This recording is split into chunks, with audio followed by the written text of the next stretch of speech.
like making love and being stabbed to death at the same time. That's kind of like editing a documentary.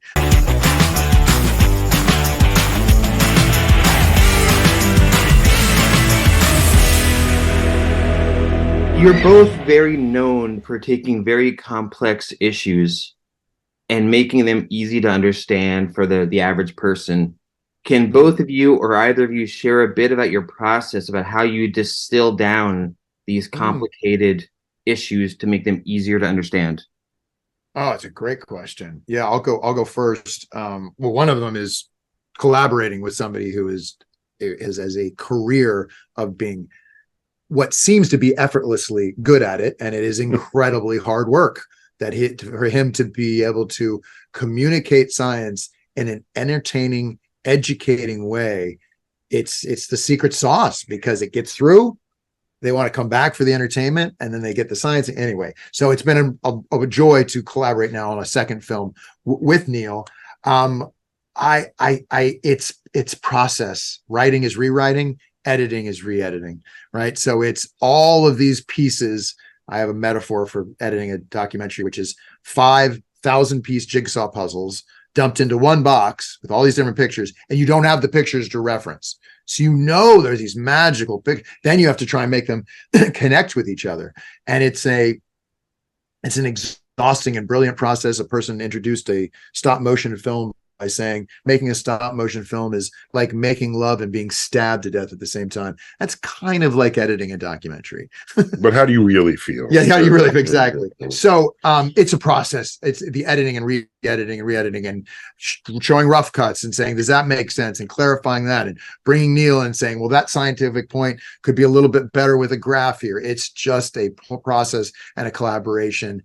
And I'm grateful that I get to tell these stories, and I'm trying to get better as a storyteller. I'll give a quick example there. In an earlier cut that I saw, much longer, which it's reduced by like 30 minutes. Yeah, it was 2 hours and it's down to 90 minutes. There's a section there where this scientist interviewed it just simply saying that the MMR vaccine does not cause autism, and scientific results continually show this. Okay, so there's a montage of papers that with all the headlines of this, but I said, all right, but why not show this in a graph?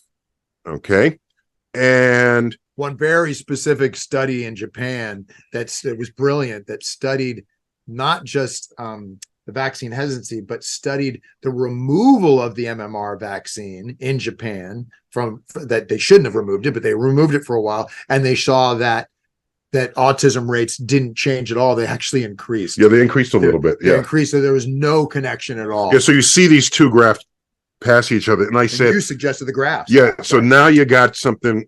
It's like not everyone is graph fluent, right? But when you see something going up and down, so clear. Like Wall Street graphs, you get some sense. And rather than just fast montaged research papers that have titles that are hard to read. So that was an example of just my bringing, because I'm not a medical professional, of course, but I do claim communicator. Yeah, I do claim some experience there.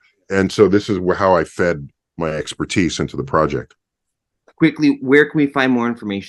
Absolutely. Shotinthearm.com. Shot in the Arm movie. Shotinthearmmovie.com has everything. That's the answer he's trying to give you right now. Has all of our handles. Okay. Follow me more than Neil because he's got 14 million. I have like 7.5 15 people. 15 million. Yeah. Oh, 15. See that? Looking at 14.